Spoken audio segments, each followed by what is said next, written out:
pela contribuição musical que ele teve, né, desde o início da fundação da Escola de Música, que inicialmente era os seminários de música, seminários livres de música, nos anos 60, aqui com o maestro Coy Reuter, que coordenava e chamou figuras do Brasil inteiro e inclusive de fora do Brasil para formarem essa que se tornou depois a Escola de Música tão forte, tão proeminente.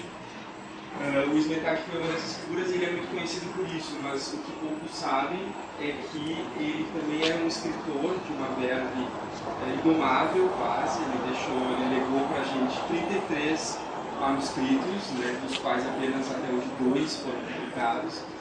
E eu pesquisei esse material, não todo ainda, porque é um material muito extenso, e hoje eu pensei em falar, como um tema que é a Tropicália e a poesia, eu pensei em falar um pouco sobre o que liga, né, que ligação poderia haver entre...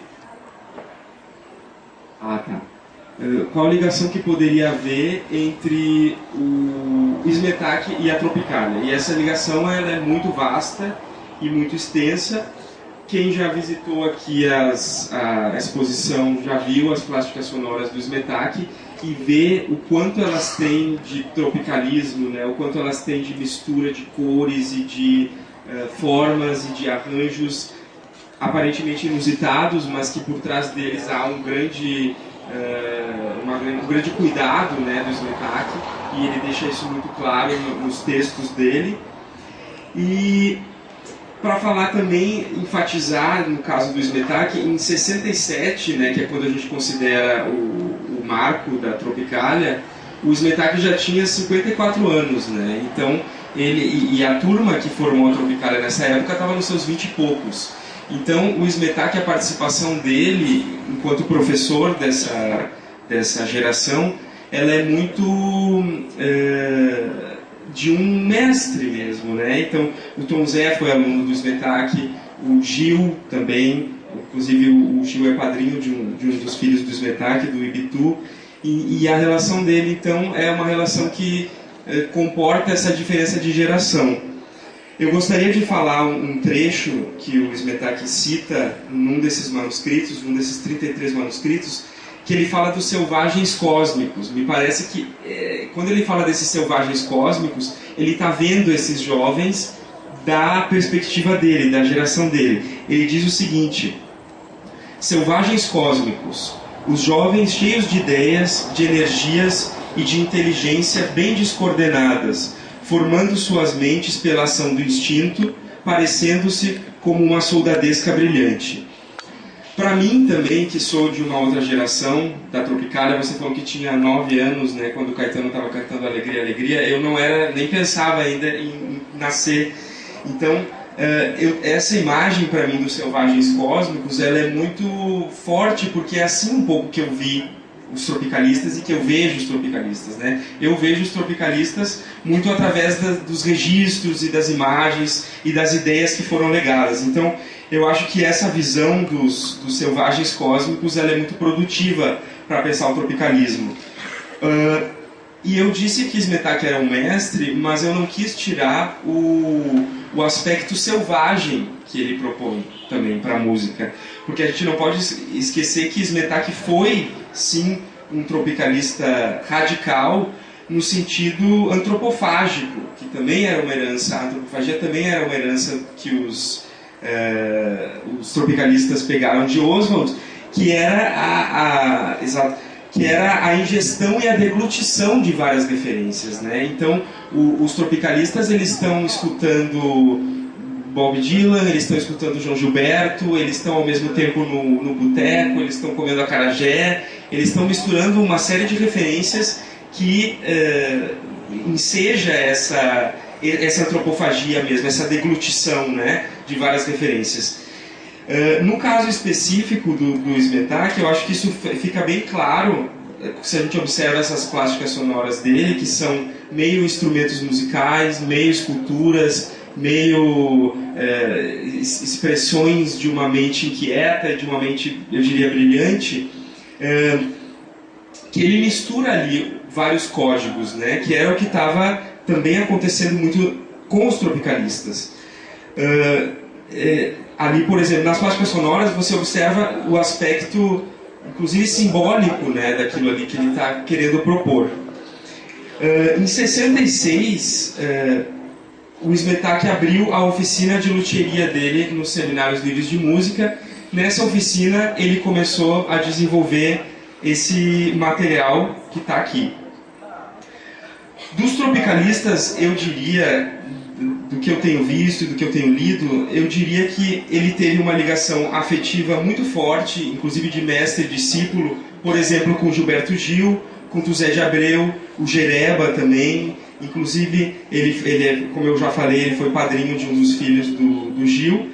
Ele teve uma relação muito forte também com o Caetano, nesse caso uma relação musical e profissional. O Caetano foi o produtor do primeiro álbum do Smetak, né, que foi lançado em 73 pela gravadora Philips.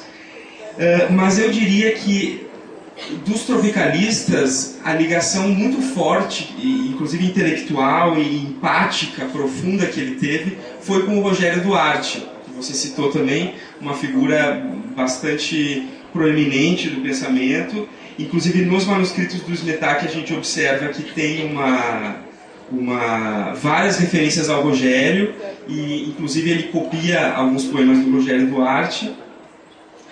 E o que o Rogério sacou, assim, na minha opinião, do Smetak, que eu já vi um depoimento dele onde ele fala isso, que o Smetak ele estava preocupado com a música no sentido integral da música, né? Para ele, fazer música era um caminho para o desenvolvimento integral do ser humano, né? Então é por isso que o Smetak tem uma citação dele que ele diz o seguinte: está errado tomar por única atividade a música. Ela é parte de um tudo todo. Ela deve ser um elo entre as atividades. Se não for assim, ela se intelectualiza e torna-se um trabalho como qualquer outro. Não é mais o centro de um retorno, de uma reordenação, mas uma atividade puramente profissional. Eu acho que nessa fala do Smetak fica bem claro essa capacidade que a música tem e deve ter de ampliar a nossa percepção, e a poesia também, né? A poesia, ela também gera, ela não deve ser algo apenas uma atividade obrigatória ou uma atividade profissional. Ela é algo que mexe integralmente com o nosso ser. E alguns sabem aqui, como eu já falei, o Smetak foi convidado para integrar um corpo docente de professores de uma escola de música. O Smetak tem um background erudito muito forte. Ele nasceu em Zurique e ele se formou muito cedo, era um brilhante violoncelista desde uma idade muito tenra, e ele viveu durante muito tempo a música erudita, a música clássica, tocando violoncelo. Quando ele veio para o Brasil, junto com muitas outras figuras, por exemplo, o próprio Kohlreuter, o Widmer, que também foi uma figura muito importante na fundação da Escola de Música, ele tinha esse background erudito, mas quando ele chega no Brasil, depois de 20 anos, porque ele chega no Brasil em 37, ele vai para Porto Alegre, e apenas em 57 ele chega na Bahia, ele chega nos trópicos. E quando ele chega nos trópicos, toda aquela herança erudita dele, de certa forma, sofre uma implosão, porque ele se depara com esse tropicalismo no Brasil, não apenas nos jovens discípulos dele, mas também nas cores, né, nas formas, na efervescência, né, de uma cultura que para ele era muito diferente. Então eu tenho a impressão de que quando ele chega aqui na Bahia é que ele começa a entrar em choque essa formação erudita dele, e ele começa a se abrir para essas novas referências, que eu diria, e eu acho que seria bem comportável esse paralelo com o tropicalismo.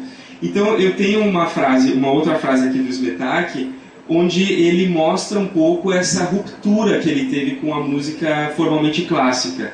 Ele diz o seguinte: tenho procurado diferenciar claramente o fazer som, um meio de despertar novas faculdades da percepção mental, e o fazer música, apenas um acalento para velhas faculdades da consciência. Então a gente vê que Smetak, ele vindo de uma longa trajetória erudita, musical, ele passa a atentar para o som, não formalmente para a música, ou seja, a música partitural, né, aquela música que teoricamente vai ser sempre a mesma, mesmo que vários executores a façam. Ele diz, não, eu quero olhar para o que está por trás da música, né? E aí ele olha para o som. E é assim que ele descobre, por exemplo, essas outras formas, né, de propor uma abordagem musical, que são as plásticas sonoras. Também queria dizer que ele nunca rompeu totalmente, né? O Bach sempre foi um grande mestre para o Smetak, inclusive ele dedica um dos livros dele ao Bach, mas eu acho que o que interessa nessa declaração é a camada onde a música também é som, né? Eu sinto que, por exemplo, na música Tropicalia, onde o Caetano coloca todos aqueles ruídos, aquelas improvisações e tal que ele traz, né, nessas músicas, e não só ele, mas os tropicalistas, os Mutantes também, que foram um pessoal que experimentou muito, que estavam todos juntos nessa fase. Eu acho que eles também começam a perceber essas possibilidades do som, né? E para não me alongar muito e para fazer também uma ligação com esse dia tão especial que todo mundo falou, que é o Dia da Poesia, eu queria dizer para vocês que Smetak também é um grande poeta, que os manuscritos dele não são nada formalistas, eles estão intercalados por poemas, por crônicas, por textos em prosa, textos mais poéticos, experiências com palavras, né? Então eu queria citar algumas frases dele onde ele fala da escrita. E também, só antes de ler isso, dizer da dificuldade assim, e da empolgação que ele traz para o pesquisador da literatura dele, que é o sotaque, né? O Smetak é um suíço, então suíço de Zurique. Então ele foi alfabetizado em alemão e ele nunca perdeu esse sotaque, e ele levou esse sotaque também para a literatura dele. Então é muito interessante, lendo Smetak, ver o quanto ele abre também a nossa língua portuguesa, a nossa língua brasileira, para outras possibilidades, né, de sentido e de semia, né, de significação. Ele diz o seguinte num dos manuscritos: eu sou um gringo. Eu só habla o português na minha maneira arcaica de ser, não descendente de portugueses.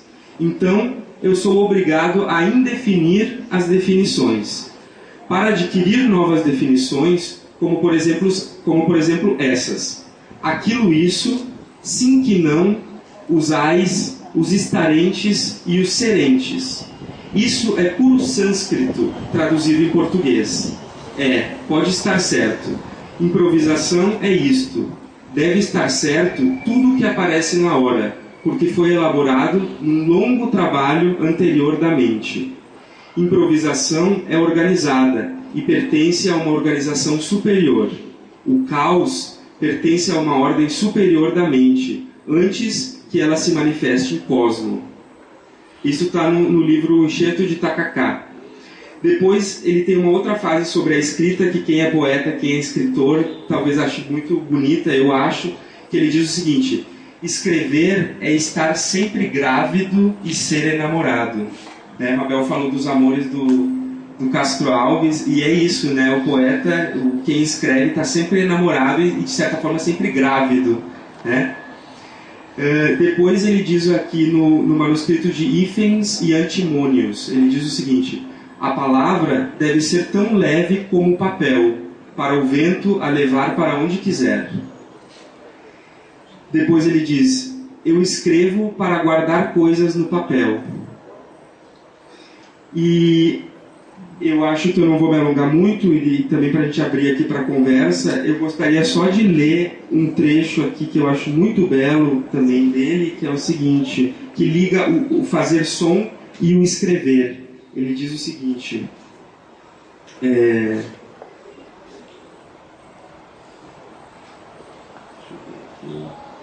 Aqui. Eu quero encerrar com esse trecho do manuscrito de Contemporaneidade. Ninguém pode nos proibir transformar a luz das estrelas em som. E todo mundo pode transformar a luz das estrelas em som. Uma grande partitura está estendida de noite no firmamento. Todo mundo pode ser compositor, estudando e escolhendo as relações entre os pontos como quiser. Muito obrigado.